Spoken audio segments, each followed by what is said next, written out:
नमस्कार मित्रांनो, विन दोघातीलही तुटेना या मालिकेच्या येणाऱ्या काही भागामध्ये मित्रांनो एक आता जबरदस्त असा ट्विस्ट आपल्याला बघायला मिळणार आहे, ज्यामध्ये मात्र आता स्वानंदीच्या बाबांना जे सरप्राईज मात्र समरने दिलेलं आहे आणि ते सरप्राईज प्रत्यक्षात भेट म्हणून करून दिलेली आहे महेश काळे यांची. तर स्वानंदी आता इतकी खुश होते, कारण जे स्वप्न होतं ते स्वप्न आज मात्र समरमुळे पूर्ण झालेलं आहे.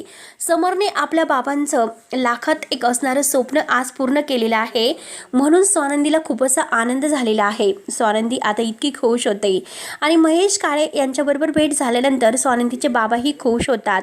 परंतु त्या अगोदर मात्र सगळ्यांची काय तयारी सुरू असते आणि महेश काळे यांची भेट झाल्यानंतर आता त्या पार्टीमध्ये समर आणि स्वानंदी यांना एकत्र कपल डान्स अगदी एकत्र करायला सांगून समरने मात्र चक्क गुडघ्यावर बसून स्वानंदीला आज प्रेमाचं प्रपोज केलेलं आहे आणि स्वानंदीसुद्धा खूप खुश होते आणि तीसुद्धा आज समरला प्रेमाचं प्रपोज करते. हे आपण ह्या व्हिडिओमध्ये बघणार आहोत. त्यासाठी मित्रांनो व्हिडिओ शेवटपर्यंत नक्की बघत राहा आणि जर तुम्ही आपल्या चॅनलवर नवीन असाल तर चॅनलला सबस्क्राईब करण्यासाठी मात्र विसरू नका, जेणेकरून तुम्हाला आता विन दोघातीलही तुटेना या मालिकेचे डेली अपडेट्स पाहायला मिळतील. तेव्हा आता मित्रांनो हे बघा, आता स्वानंदीच्या बाबांचा वाढदिवस आहे आणि त्यासाठी बाबांना काय आवडतं आणि काय आवडत नाही याची सगळेजण तयारी करून असतात. नक्की बाबांना काय सरप्राईज द्यायचं आहे, आदिरा आणि रोहन यांचं सुद्धा आता सुरू असतं. नक्की बाबांना काय द्यायचं, बाबांना असं काय नाही की जे त्यांना मिळायला हवे. तर स्वानंदी आता रोहनला सांगत असते की हो, बाबांना आता महेश काळे यांची गाणी फार फार आवडतात. मी सगळी काही आता त्यांची गाणी एकत्र करून मात्र आता त्या गाण्यांची कॅसेट बनवते आणि ते कॅसेट बाबांना रोज गाणी ऐकण्यासाठी काहीतरी मदत होईल म्हणून त्यांना हे सरप्राईज देते. तेव्हा आता महेश काळे यांचं म्हणजे यांच्याविषयी आता स्वानंदीने बाबांना त्यांच्याबद्दल काय वाटतं, त्यांना भेटण्याची इच्छा आहे आणि आता त्यांची भेट कशी होईल, एखाद्या वाढदिवसाला तरी त्यांची भेट महेश काळेंशी व्हायला हवी. परंतु आता इतका मोठा माणूस तो आणि तो आपल्याला कसा भेटू शकतो असा प्रश्न स्वानंदीला जेव्हा पडलेला असतो, तेव्हा मात्र आता समर मात्र एकेरी आवाजात महेश असं म्हणतो, बाबांना फक्त महेशला भेटण्याची इच्छा आहे ना, मग त्यांची ही इच्छा नक्की पूर्ण होईल असे जेव्हा आता समर स्वानंदीला म्हणतो, तेव्हा आता स्वानंदी म्हणतं की अहो राजवाडे, तुम्ही काय बोलतात, आता ते कोण तुमचे मित्र आहात का म्हणून तुम्ही त्यांना एकेरी नावाने हाक मारतात आणि ते आता इतके मोठे माणूस आहे, ते आपल्याला कसे भेटू शकतात, ते तर शक्यच नाही, मग आपण आपलं प्लॅनिंग करायला हवे. तेव्हा आता समरला खूप आनंद होतो. समरला मात्र आता इतका आनंद होतो कारण आता त्याला महेश आणि त्याची अगदी लहानपणापासूनची मैत्री असते आणि म्हणून तो आता महेश काळे यांना महेश असं म्हणून जातो.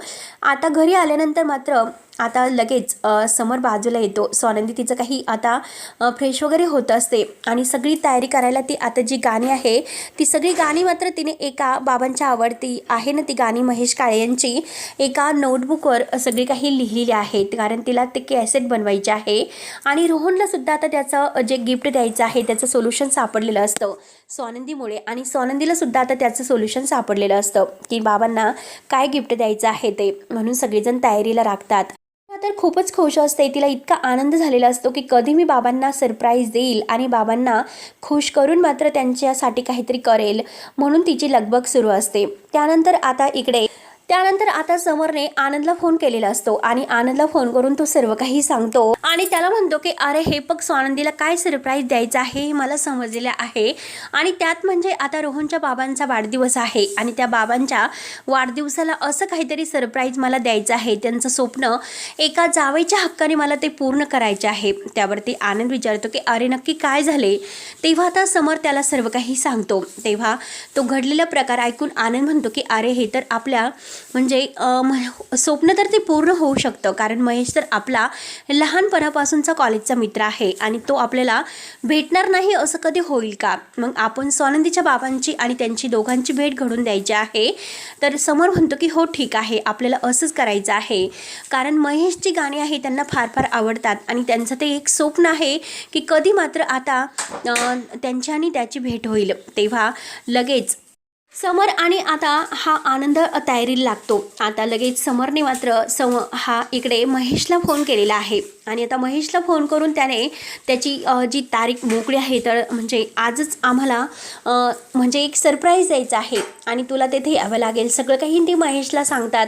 महेश तर एका पायावरच तयार होतो, कारण आपला बालपणीचा जो कॉलेज मित्र आहे समर, इतक्या दिवसातून त्याने आपल्याला चक्क कॉल केला आणि आपली गाण्याचा जो कार्यक्रम आहे मैफिल ती मात्र आता खास त्याच्या सासऱ्यांसाठी त्याने ठेवलेले आहे. हे ऐकून महेशला तर आनंदच होतो, कारण आपल्या बायकोसाठी, आपल्या बायकोच्या आनंदासाठी समर किती काही करतो, म्हणून महेशला त्याचा आनंद वाटतो. महेश लगेच तयार होतो. समर तू काही काळजी करू नकोस, सगळं काही व्यवस्थित मॅनेज होईल.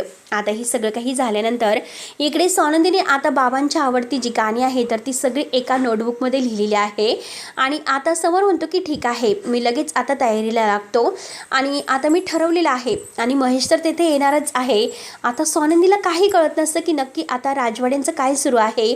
मी सारखं कालपासून जेव्हा महेश काळे यांच्याबद्दल त्यांना सांगते तर ते मात्र आता महेश महेश असं एकेरी नावाने का अगदी त्यांना म्हणजे मानतात, बोलतात, त्यांच्याविषयीचं नाव एकेरी नावाने का घेतात असा प्रश्नाचा स्वानंदीला पडतो. परंतु स्वानंदीला आता घाई असते, कारण बाबांना घेऊन तिला आता मंदिरात सुद्धा जायचं असतं, कारण आता अगोदर देवदर्शन घ्यायचं, कारण बाबांचे ते आवडते छंद आहेत की वाढदिवसाच्या दिवशी स्वानंदी त्यांना मंदिरात घेऊन जात असते. त्यांच्या आवडतेची ती मैफिल आहे गाण्यांची तर ती त्यांना ऐकवत असते. मग आता असं काहीतरी खास म्हसावटी ती खास अगदी तयार होते आणि इकडे आदिराची लगबग सुरू असते.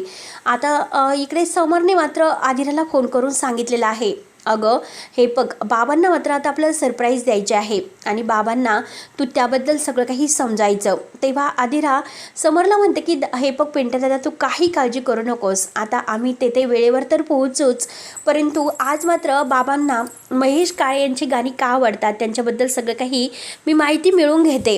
तेव्हा आता आदिरा बाबांना त्याबद्दल विचारत असते. बाबांना वाढदिवसाच्या शुभेच्छा वगैरे देते आणि बाबांच्या पायासुद्धा पडते.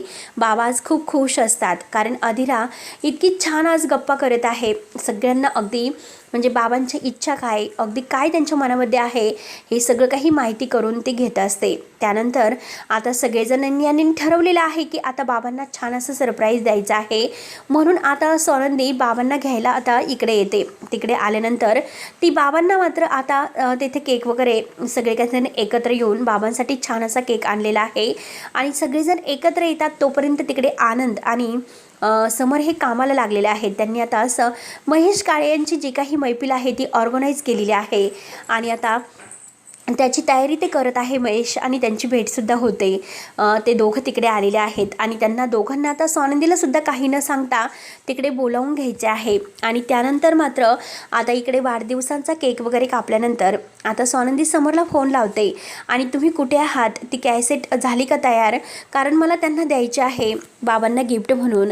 तेव्हा समर म्हणतो की तुम्ही काही काळजी करू नका, मी तुम्हाला लगेच लोकेशन पाठवितो आणि लोकेशन पाठवल्यानंतर तुम्ही बाबांना घेऊन तिकडे या. तेव्हा स्वानंदी म्हणते की ठीक आहे, पण नक्की कुठे यायचं आहे. आता मात्र ती बाबांना म्हणते की चला आता बाबा आपल्याला जायचं आहे देवदर्शनाला ना, आणि देवदर्शन झाल्यानंतर आपल्याला एका ठिकाणी जायचं आहे. बाबांना काही कळत नसतं. बाबा म्हणते की ठीक आहे, आता आपण अगोदर देवदर्शन घेऊन येऊयात.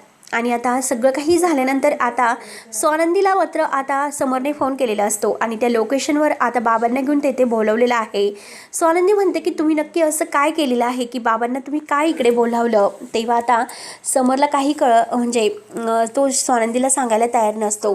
त्यानंतर मात्र आता जेव्हा देवदर्शन वगैरे झाल्यानंतर स्वानंदी बाबांना घेऊन तेथे येते तर तेथे चक्क महेश काळे यांची गाणी सुरू असतात आणि ती गाणी ऐकून मात्र बाबांना फार असा आनंद होतो. आता महेश काळे समोरून येतात तर आता एक असा सरप्राईज धक्काच त्यांना बसलेला आहे. बाबा म्हणतात की चक्क महेश काळे इथे. आता मात्र स्वानंदीला सुद्धा काही कळत नसतं. स्वानंदी म्हणते की मला तर आता कुठे लक्षात आलेले आहे आणि आता मात्र महेश काळे त्यांच्यासोबत येतात, त्यांची भेट वगैरे घेतात. बाबांना खूप आनंद होतो. वाढदिवसाच्या बाबांना आता महेश काळे चक्क शुभेच्छा देतात आणि आता महेश काळे स्वानंदीला म्हणतात की खरंच स्वानंदी तू खूप अगदी नशिबवान आहेस, कारण तुला समरसारखा जोडीदार मिळाला. असा जोडीदार तुला अगदी शोधून सापडलं नसता. खरंच स्वानंदी तर खूप नशिबान आहे. तेव्हा स्वानंदी आता खुश होते आणि समरकडे बघत असते. त्यानंतर आता महेश काळे यांना कुठे काय माहिती आहे की समर आणि स्वानंदी यांच्यामध्ये नक्की नातं काय आहे. तेव्हा मात्र आता महेश काळे म्हणतो की हे बघ समर, मी आज तुझं ऐकलं, पण तू आज आमच्या समोर मात्र आता छान असा कपल डान्स आम्हाला करून दाखवला पाहिजे आणि बाबांना सुद्धा नक्की ते आवडेल. तेव्हा आता समर आणि स्वानंदी एकमेकांकडे बघतात. स्वानंदी म्हणते की नकोय. आता स्वानंदी नको असं म्हटल्यानंतर समर म्हणतो की का नकोय, मी तयार आहे. आता स्वानंदीला आश्चर्याचा धक्का बसतो आणि दोघंही आता एकत्र येऊन छान असा कपल डान्स करतात. तेथे आदिरा आणि रोहन सुद्धा आलेले आहेत आणि त्यांचा सुद्धा आता एक मस्त असा छान कपल डान्स होतो. तेव्हा लगेच चक्क आज समरने सगळ्यांच्या समोर आज सगळ्यांना एक असा आश्चर्याचा शॉक दिलेला आहे आणि तो म्हणजे आता तो गुडघ्यावर बसतो, गुलाबाचं फूल घेतो आणि स्वानंदी समोर येऊन गुडघ्यावर बसून तुला ते गुलाबाचं फूल देऊन तिला प्रपोज करतो. आता स्वानंदीला काही कळत नसतं. स्वानंदी आता खूप हसत असते आणि आपल्या स्वतःच्या मनात म्हणते की हे नक्की राजवाडेच आहेत ना, राजवाडे इतके कसं बदलू शकतात. आज बाबांना त्यांनी इतकं मोठं सरप्राईज दिले आणि त्यांचं स्वप्न पूर्ण केले आणि आज एका बायकोच्या हक्काने त्यांनी मला प्रेमाचं प्रपोज केले, माझ्याबरोबर कपल डान्स केला. मी काही अग्र न करता सगळं काही त्यांनी अगदी आज माझ्या मनासारखं का केलं असेल. म्हणून स्वानंदीला आता प्रश्न पडतो. स्वानंदी आता हसत असते. तेव्हा समर स्वानंदीला म्हणतो की नक्की कसला विचार करतात आणि नक्की माझाच विचार तुम्ही करत आहात, मी पूर्णपणे ओळखलेला आहे. तेव्हा स्वानंदी पुन्हा हसते आणि ओके असं म्हणते. आता ओके म्हटल्यानंतर समर म्हणतो की ओके, सारखं सारखं ओके ओकेच म्हणणार का, पुढे काही शब्दच नाही का. त्यावरती स्वानंदी म्हणते की आता शब्द तर तुम्ही काही बोलण्यासाठी ठेवलेच नाही, कारण इतकं म्हणजे छान तुम्ही वागत आहात. बाबांना इतकं छान असं त्यांचं स्वप्न पूर्ण केलं, छान त्यांना सरप्राईज दिले आणि आज चक्क त्यांच्या डोळ्यामध्ये जे आनंद अश्रू आपल्या दोघांना एकत्र बघून आलेत ना, त्यांच्या डोळ्यातील त्या आनंदाच्या भावना, त्यांचं ते दुःख सगळं काही विसरून त्यांनी ते काही आज त्यांच्या मुलीचा हसता चेहरा आज त्यांच्या समोर पाहिला, याचं त्यांना इतकं छान वाटलं. आज वाढदिवसाच्या दिवशी त्यांच्या सगळ्या काही इच्छा पूर्ण झाल्यात. म्हणजे तुम्ही मला कधीही अगदी बायको म्हणून स्वीकारलेलं नव्हतं, पण आज तुम्ही माझ्यासोबत कपल डान्स केलात, बाबांना इतकं मोठं गिफ्ट दिले, सगळं काही तुम्ही आज पूर्ण केले, बाबांचं स्वप्न पूर्ण केले. मी तुमचे हे उपकार कधीच नाही विसरू शकत. जे एका बापाला आपल्या मुलीचं काय सुख हवं असतं हे मात्र बाप आपल्या डोळ्यातूनच सगळं काही सांगू शकतो. म्हणून आज ते सुख मी माझ्या बाबांच्या डोळ्यातून पाहिलं. खरंच मला खूप आनंद वाटलेला आहे की खरंच एक जावई म्हणून तुम्ही त्यांच्यासाठी आज जे काही केलं ना, ते लाखात एक आहे आणि ते कधीच मी विसरू शकत नाही. तेव्हा समर म्हणतो की स्वानंदी मॅडम, तुम्ही सुद्धा आमच्यासाठी खूप काही केलेले आहे आणि त्याचे उपकार मी सुद्धा कधी नाही विसरू शकत. तर स्वानंदी म्हणते की हे बघा, आता नवरा बायको आहोत ना आपण, हक्काने एकमेकांना मानलं, मग आपल्यामध्ये कसले उपकार आणि कसलं काय. तेव्हा समर खूप खुश होतो आणि महेश काळे आता त्या दोघांना अगदी एक फुलांचा बुके देऊन त्यांचं अगदी छान असं कौतुक करतो. सगळेजण खूप खुश आनंदित होतात. आदिराही खूप खुश होते आपल्या समरदादा आणि ह्या स्वानंदी बहिणीला एकत्र बघून. तेव्हा आता स्वानंदी आणि समर या दोघांतील नात्यातील वीण आता अशीच घट्ट होत जाऊन त्यांच्यामध्ये प्रेम तर निर्माण झालेलं आहे आणि चक्क आता समर स्वानंदीचा स्वीकार कसे करून ते एकत्र येतात हे आता अगदी बाकी आहे. पुढे काय होणार आहे ते बघायला विसरू नका. तोपर्यंत मित्रांनो, धन्यवाद.